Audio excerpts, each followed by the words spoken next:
New York City glittered like a diamond caught between dark fingers.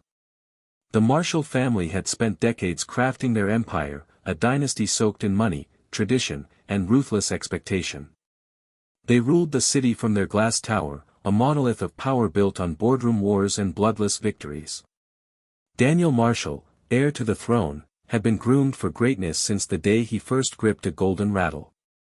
With his chiseled jaw, piercing green eyes, and the quiet confidence of someone who had never heard the word no, Daniel was destined to marry the perfect woman, a debutante from the right lineage, a flawless face for the endless gala nights and magazine covers.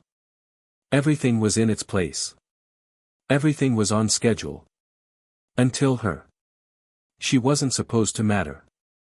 She wasn't supposed to even be visible. Yet somehow, Emily Hayes, the unremarkable manager hired to smooth out the operations of Marshall Enterprises, had become the center of a storm no one saw coming. The whispers started first. The glances in the hallway. The lingering conversations. Emily, with her simple brown hair always pulled back, her plain blouses and sensible flats, didn't fit into the Marshall world. She wasn't stunning. She wasn't wealthy. She wasn't anyone. And yet Daniel looked at her like she was the only thing in the room. It was unacceptable. The tension within the Marshall penthouse grew thick, unspoken but omnipresent. Friends and enemies alike waited, breathless, to see which way the winds would blow. Because when love and money collide, somebody always bleeds. It started with a meeting about supply chain issues, mundane, routine, nothing that should have made Daniel Marshall's blood sing. Emily stood at the head of the conference room, a laptop open, a projector humming softly behind her.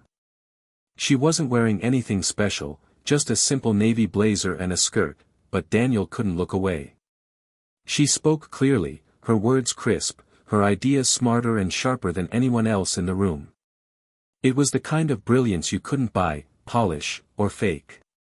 Daniel leaned back in his chair, pretending casual indifference. But inside, a dangerous spark had been struck. After the meeting, he found himself lingering. "Good work, Emily," he said, his voice low enough that only she could hear. She looked up at him, her brown eyes steady. "Just doing my job, Mr. Marshall." "Daniel," he corrected her, a smile tugging at his mouth. "Call me Daniel." That smile was the beginning of the end. From that day, Daniel found excuses to see her. Quick check-ins turned into late-night strategy sessions. Coffee meetings blurred into dinner conversations. She challenged him. She questioned him. She made him laugh in a way no debutante ever could. And she was dangerous. Because Daniel's father, Charles Marshall, noticed everything. One evening, after a gala filled with champagne and hollow smiles, Charles summoned Daniel into his private study.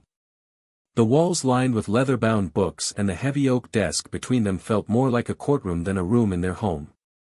"You're embarrassing yourself," Charles said bluntly, swirling whiskey in a crystal glass. "And worse, you're embarrassing this family." Daniel stiffened. "Emily's brilliant. She has vision.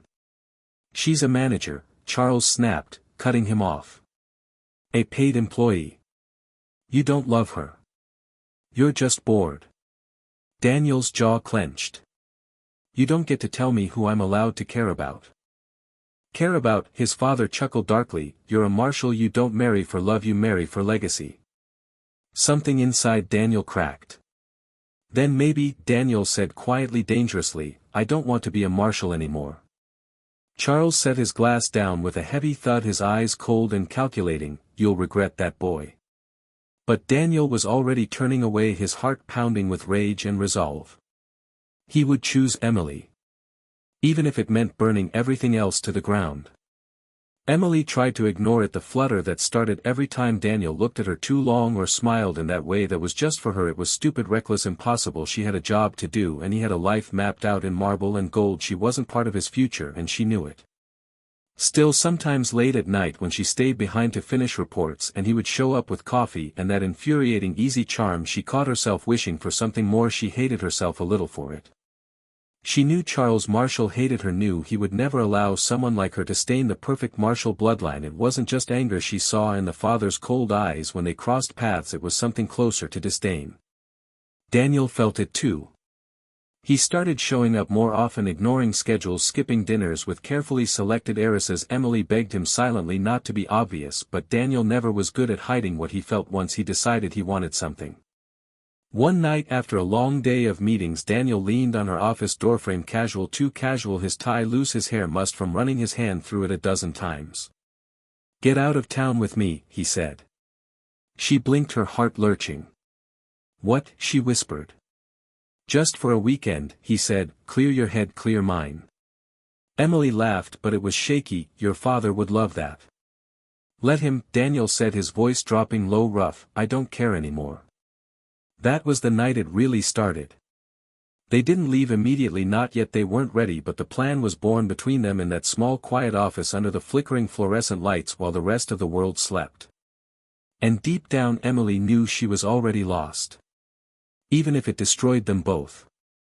The plan grew in whispered conversations and secret text messages. Daniel and Emily began to build a future no one else could see. It started with scouting other cities, ones where the Marshall name carried less weight. Daniel suggested Chicago, but Emily hesitated. Finally they chose Boston. It was close enough to New York to stay connected, but far enough to be free. They spent late nights huddled over laptops, drawing up business plans, creating something leaner, faster, sharper than the lumbering Marshall empire. Daniel's contacts were strong. He had friends, allies, people tired of Charles Marshall's iron fist. It wasn't hard to find them, quiet men and women who had talent but no loyalty to a king who saw them as disposable. Emily was careful, cautious. She whispered the idea to a few she trusted, and soon enough whispers turned to promises. By day they smiled, played the roles expected of them. By night they built an army. Charles noticed Daniel growing distant. His rage simmered. He summoned his son again, threatening him, warning him, reminding him of everything he stood to lose, but Daniel only smiled, a sharp, cold smile that sent a chill through the old man's veins. It was happening. They were building something new. And nothing could stop them now. Charles Marshall was not a man who watched quietly while his empire cracked. He started pulling strings, powerful strings. He blocked accounts, fired anyone he suspected of disloyalty, tightened his grip on the company like a man trying to choke the life out of a rival. He hired investigators to dig up dirt on Emily, fabricated rumors, whispered poison into the ears of Daniel's old friends, trying to isolate him, cut him down before he could rise. Daniel expected the war, but Emily felt the weight of it differently. Each whisper, each cold stare from former colleagues tightened a knot of fear in her chest. She could see the cost in every email that went unanswered, every meeting suddenly rescheduled. Still they pushed forward, driven by something too fierce to kill. Until the phone call that shattered her. It came on a rainy Tuesday, the kind of gray, bleak day where the city felt like it was drowning. Emily answered her phone, distracted, already thinking about meetings and documents and everything they had to do, but the voice on the other end was tight, unfamiliar. "Miss Hayes, I'm sorry to inform you your mother suffered a cardiac arrest. She didn't make it." The world dropped away in a rush of static. Emily sat frozen, hearing the words but not believing them, not feeling them, not at first. When Daniel found her, she was still sitting at her desk staring at nothing. "Emily," he said, his voice breaking at the edges. She blinked up at him, dazed. "My mother, Daniel, my mother." He pulled her into his arms, held her as she shook, and for the first time NCE their escape plan had begun. Emily felt doubt, not about Daniel, not about love, but about the timing, the cruelty of it all. They were fighting a war, building a dream, but life didn't wait for dreams to come true. Life smashed through everything without mercy. Daniel didn't say anything wise or comforting, he just held her until her breathing steadied, until the world felt real again, even if it was a little darker now. Outside the rain kept falling, relentless and cold. It was a betrayal that hit like a blade between the ribs. Daniel trusted too easily, too fast, and now they were paying the price. Someone from the inner circle, someone he called a friend, had leaked everything to Charles. Their business plan, their investors, their timeline, all laid bare before the man who hated them most. The first blow came when their key supplier suddenly backed out, no explanation, just a cold email late at night. Emily stared at the screen, her heart pounding. "It's him," she said, voice shaking. "It's your father." Daniel already knew, his hands clenched into fists at his sides, his jaw set hard enough to crack. Then came the second blow. Their newly rented office space suddenly lost due to unforeseen zoning issues, a flimsy excuse that stank of influence and fear. Emily tried to stay strong, but the grief for her mother still clung to her like smoke. Sometimes she found herself staring into space feeling utterly hollow. And Daniel, he was changing too, becoming sharper, colder, more dangerous. One night after yet another setback, Daniel came home, threw a folder onto the kitchen table. "It's Carter," he said flatly, naming the man who had been his friend since prep school. "He sold us out for a seat back at my father's table." Emily sat down slowly, the weight of it all crushing her chest. "What are we going to do?" Daniel leaned over the table, eyes burning. "We're going to burn the table down." But Emily wasn't so sure anymore. The grief, the betrayal, the fear, it all twisted inside her, and for the first time she wondered if they were strong enough to survive the fire they had started. And somewhere high above the city skyline, Charles Marshall raised a glass and smiled, because he knew this war was far from over. Emily couldn't breathe anymore. New York, that had once felt alive, now pressed down on her like a tomb. The betrayal, the war, the endless pressure, and most of all the hole her mother's death had ripped through her chest. She tried to keep moving, tried to keep fighting beside Daniel, but every day the world felt heavier. And Daniel, he was different now, harder, more ruthless. She saw the way he stared out the windows at night, as if the city itself was an enemy he had to crush. One night she packed a single bag, no hesitation, no long letter goodbye, just a scrap of paper tucked under his favorite book. "I can't stay, I'm sorry." Daniel found the note hours later after storming back from another failed investor meeting. He read it once, twice, then crumpled it in his fist. His roar of rage and grief rattled the windows. But Emily was already gone. She booked the earliest flight out of JFK, clutching her passport like a lifeline, her hands shaking so hard the airline clerk had to repeat herself twice.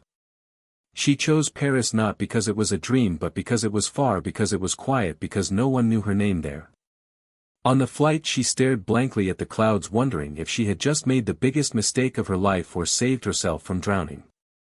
Somewhere over the Atlantic she closed her eyes and whispered a prayer for Daniel, for the boy she had loved and left behind. And in a silent penthouse high above the city, Daniel Marshall poured himself a drink and stared at the door she would never walk through again. Daniel didn't chase her. For months he didn't even try. He buried himself in the ruins of what they had built, turning cold, ruthless, unstoppable. Marshall, blood running through him harder than ever before. The new company limped at first, then crawled, then sprinted. Daniel crushed deals, bullied rivals, bought loyalty, and when people whispered that he had become a monster, he didn't argue, because monsters survive. But success tasted like ash. Every night he looked at the door and knew she wasn't coming back. Meanwhile in Paris, Emily didn't heal the way she thought she would. She worked small jobs, taught business classes to bored students, stared at empty streets, wondering why running had felt like saving herself but living felt like dying. One evening almost a year later she sat in a cheap cafe, rain streaking the windows, when a man slipped into the chair across from her. He wasn't Daniel, but the sight of him made her heart pound, because he carried a message.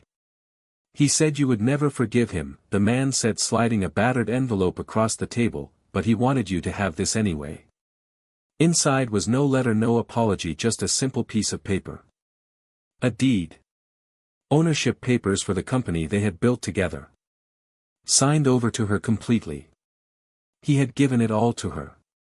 Emily stared at it for a long time, her hands trembling.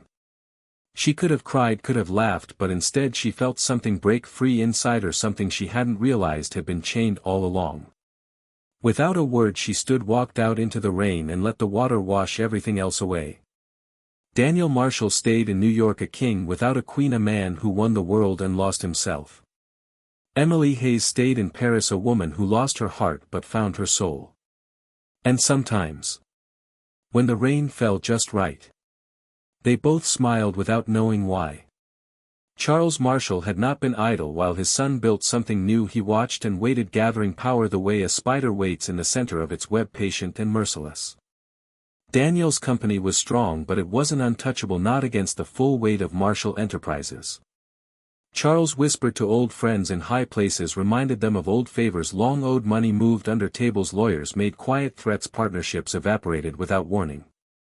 Contracts once thought ironclad dissolved overnight, banks tightened their credit lines, suppliers lost shipments mysteriously, customers withdrew for strategic reasons.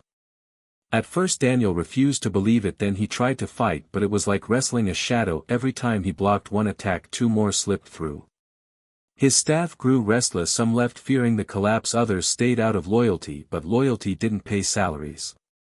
Investors pulled out, rumors flooded the industry. Daniel Marshall, they said, brilliant but reckless, too emotional, too compromised to lead. And all the while Charles smiled, sipping aged scotch in the corner office that once overlooked Daniel's every step. By the time Daniel realized he was losing, it was already over. He sat alone in the ruins of what he'd built, the walls around him crumbling, contracts scattered across the floor like dead leaves. The king had fallen, and the only one laughing was the man who wore his blood. The offer came not with fanfare but with a single envelope delivered by hand late one rainy night. Inside it was simple, a short letter typed in crisp, cold words. "Come home, we have a place for you." Daniel stared at it for a long time, the paper blurred through the haze of whiskey and shame. He told himself he wouldn't go, he told himself he would rebuild from the ground up again, but deep down he knew the truth. He was broken. He walked into Marshall Enterprises 3 days later, not as a conqueror, not as a son claiming his birthright, but as a defeated soldier returning to the very king who had crushed him. Charles waited in his vast office, a smirk barely concealed behind a mask of civility. "Welcome back, son," he said, voice smooth as poison. "We always knew you'd come to your senses." Daniel said nothing. He signed the contracts. Assistant vice president, meaningless title, no real power, no real respect, just a place at the table where he would be reminded every day of what he had lost. Charles made sure of it. Every meeting, every document, every memo was a chain around Daniel's neck, a reminder that the price of rebellion was not death, it was humiliation. Daniel wore his suit like armor, but inside something rotted. Charles had won the battle, had broken his will, had reclaimed his heir.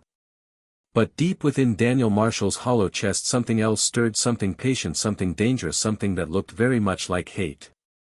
The suit grew heavier every day, the walls of Marshall Enterprises tighter, colder, more suffocating. Daniel dragged himself through meetings that felt like funerals, smiled at backstabbers, shook hands with men who whispered about him the moment he turned away. He thought the shame would numb him eventually, but it didn't. It festered, it burned, until one night it finally exploded. He waited until late after the offices were dark, silent. He walked into the executive wing, into the vault where Charles Marshall kept his emergency funds, a private slush fund hidden from even the board. Daniel knew the codes, he knew everything his father thought he had forgotten.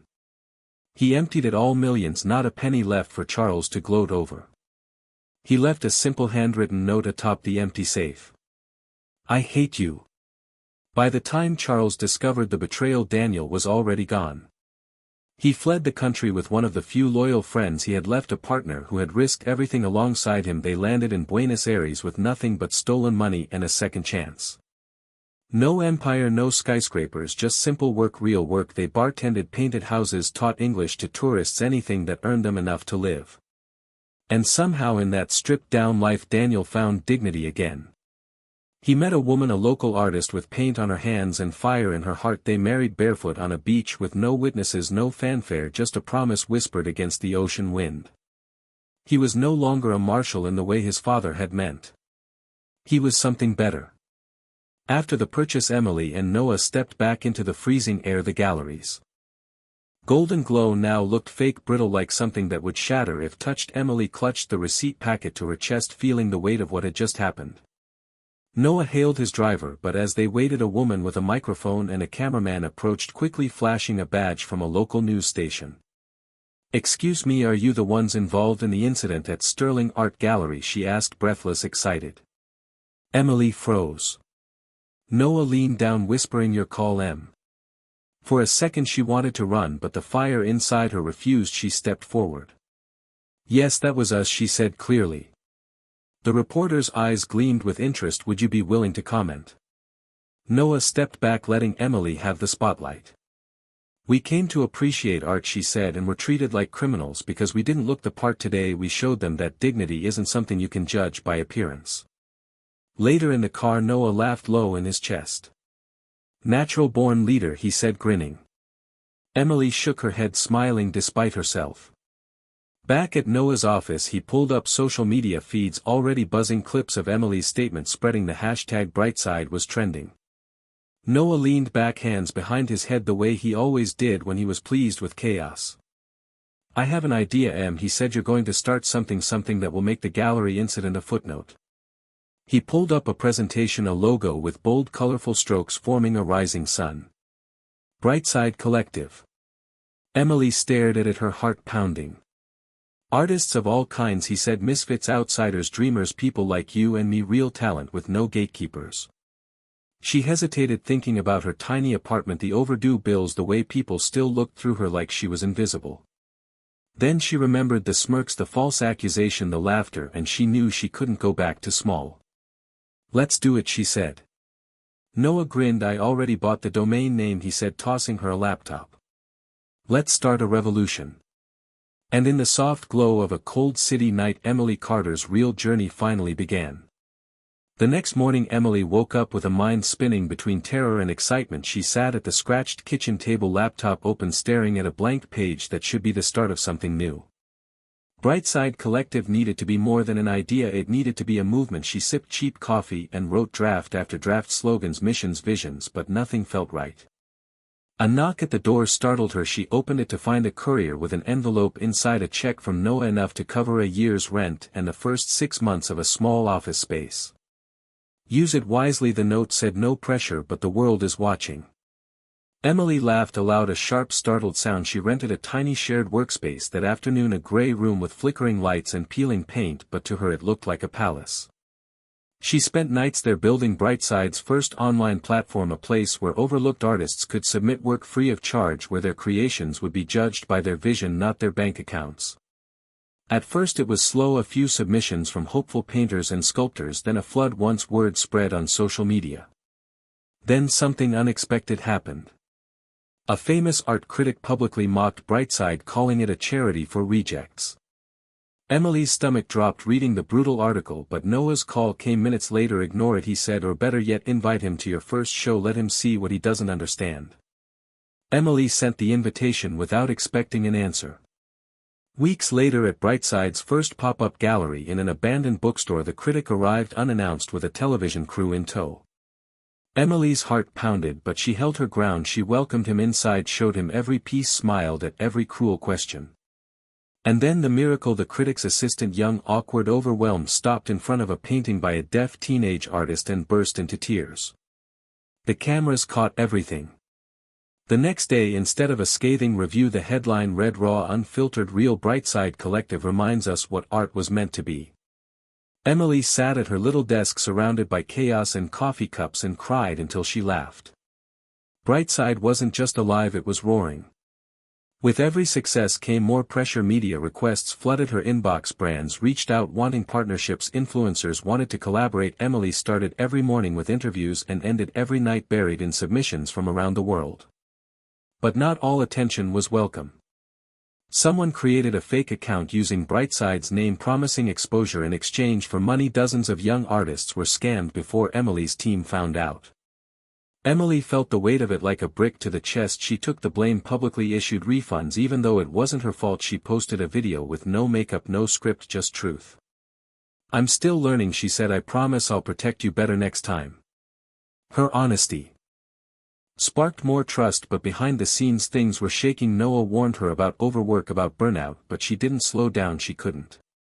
And then came the betrayal. Someone from her inner team leaked internal emails to a gossip site trying to frame Emily as exploitative, disconnected from the movement she started.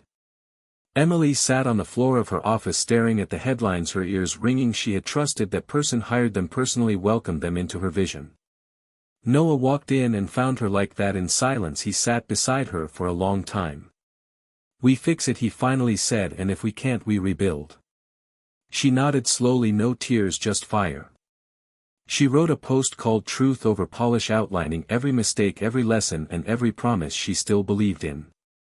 Instead of falling, BrightSide grew even faster, fueled not by a perfect image but by a real one that stumbled, got back up, and kept going. Haters were loud, but love was louder, and Emily Carter was not about to be stopped by fear, not now, not ever. BrightSide Collective didn't just survive, it soared. Cities around the world started reaching out, inviting Emily and her team to set up pop-up galleries to showcase raw talent on their streets. First London, where a dusty abandoned tube station was transformed into an electric art maze filled with sculptures made from scrap metal and paintings splashed against old brick walls. Then Paris, where a midnight exhibition took place on the steps of Montmartre with artists painting live under the stars. Tokyo followed, where a forgotten rooftop became a garden of light installations. At every stop Emily heard the same words: "Thank you for seeing us." But success brought bigger risks. In Rome, one of the sculptures caught fire during an outdoor show. The news spread fast. Headlines questioned BrightSide's safety standards. Critics who had stayed silent found new reasons to doubt her.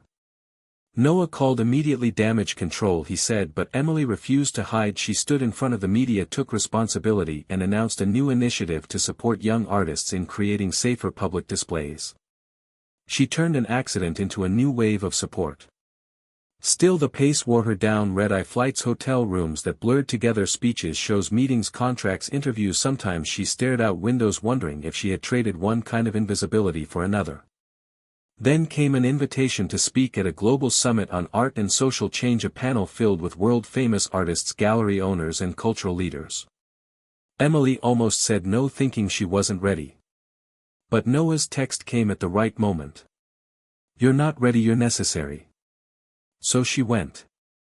And when she walked onto that massive stage, lights blinding, cameras clicking, hearts beating, she didn't talk about success, she talked about the sidewalk outside Sterling Gallery, about humiliation, about grit, about building something out of nothing. When she finished there was a beat of silence, then a roar of applause. BrightSide wasn't a whisper anymore, it was a storm, and Emily Carter was right at its center. Months later Emily returned to New York, this time not as a visitor, not as a girl in a worn jacket, but as the founder of a global movement. Her name whispered with respect, her story shared in classrooms and boardrooms. A new management team at Sterling Art Gallery sent her an invitation to host an exhibition, they said, featuring BrightSide Collective talents. Emily almost threw it away, but something made her keep it. Walking up the marble steps under a clear evening sky, Emily saw the lights glittering inside, saw the flashes of cameras and the buzz of voices, but this time the doors opened wide without hesitation. Inside, the gallery had changed. Bold, bright, fearless art filled the walls, sculptures towered in corners, music pulsed softly under the conversations. Noah was already there, standing by a display of photographs. He lifted a glass when he saw her. "Welcome back," he said. Emily smiled, the kind of smile built from battles won, from scars carried with pride. A reporter rushed over, pushing a microphone toward her. "Ms. Carter, how does it feel to return here?"